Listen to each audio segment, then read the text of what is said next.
I've come across some YouTube videos where people trying to get Scientologists to leave the church by approaching them and telling them all about clear cognition. Clear cognition is important steps that Scientologists are supposed to reach on their own without any cheating. So usually Scientologists say either walk away, get pretty upset, or change the subject. So I'll explain why this happens. Well, think about grandma who is looking for her glasses, right? She's looking everywhere and not realizing that they're sitting on her forehead. So her grandkids come over and join her in search and turn into a fun game. So they're all having fun. So one of the kids says, "Grandma, your glasses are on your head." That's where the game ends. So grandma might feel disappointed or wonder how she missed it. But deep inside, she wants to have another game. According to Scientology teaching, life is a game. A game consists of freedom, barriers, and purposes. So barriers composed of limiting ideas, space, energy, masses, and time. So freedom would be total absence of those things. Well, you can also take a look at my video that's called Difference Between Dianetics and Scientology. To have better understanding, I'm not going to get in it right now. But if you never heard about a reactive mind, it's basically sort of like an unconscious mind. So according to L. Ron Hubbard, reactive mind is basically subconscious mind where is all the problems coming from. So the person spends lots of money to get rid of his reactive mind that he didn't know that he had before he read the Dianetics book. Okay, so in Scientology, Fundamentals of Thought, L. Ron Hubbard also wrote, freedom from is all right only as long as there is a place to be free to. An endless desire for freedom is a perfect trap. Okay, just think about it. And then he also writes that in order to make Preclear free, at least give him one barrier. He has to have something to be free from. See where I'm going with that? Well, some people don't realize that, but reactive mind itself, Ron Hubbard made reactive mind a barrier. So how do you get rid of that barrier?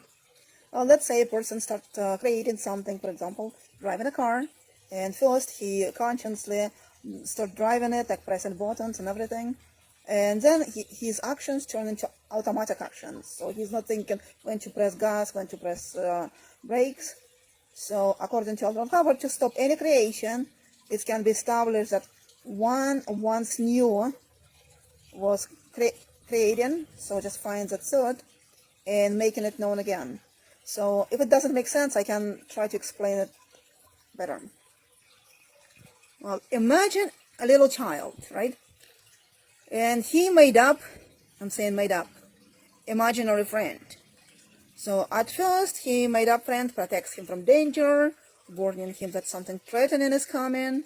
But then he completely takes over, starts messing with the child's free will, self-determination, makes child make mistakes, have unexplained fears, obsessions, and so on, right? So imaginary friend turns into an enemy. And one day, child realizes he's not real, he made him up. He doesn't need him any longer, and he gets rid of him, just like that. So that's pretty much clear cognition. That's the thing that Scientologists pay lots of money to achieve.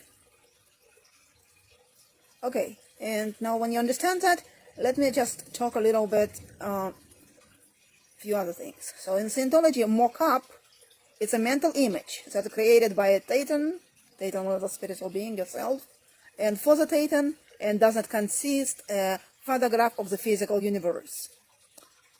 So, or it's any knowingly created mental picture that is not a part of the time track.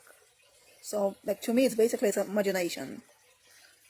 And also, facsimiles are like snapshots of everything you experienced or imagined in your life. They record memories without physical weight or mass, yet they capture impression related to time, space, energy, and matter. A facsimile is complete with every perception of the environment present that the facsimile was made, including sight, sound, smell, taste, weight, joint, position, and so on, through half of 100 perceptions. So, once a person realized that he was mocking up his reactive mind for some time, and he doesn't have to keep doing it, he considers it to be clear. So how long do you think he's been doing that, mocking up his reactive mind? Was reactive mind created billion years ago, or just recently, when person opened the analytics book and learned that he had reactive mind? And he just recently basically learned that the only way to get rid of it with the help of an auditor. Well, according to Scientology, time is a process of knowing the past. Prediction is a process of knowing the future. Forgetting is a process of not knowing the past. So the mind can confuse position in space with position in time. So, do you think Scientologists feel that they're being deceived?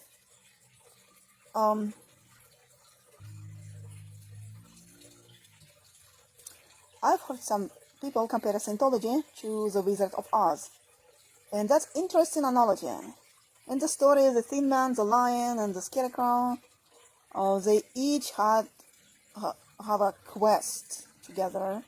They had an adventure to find things that they think that they're missing. A heart, a courage, and a brain.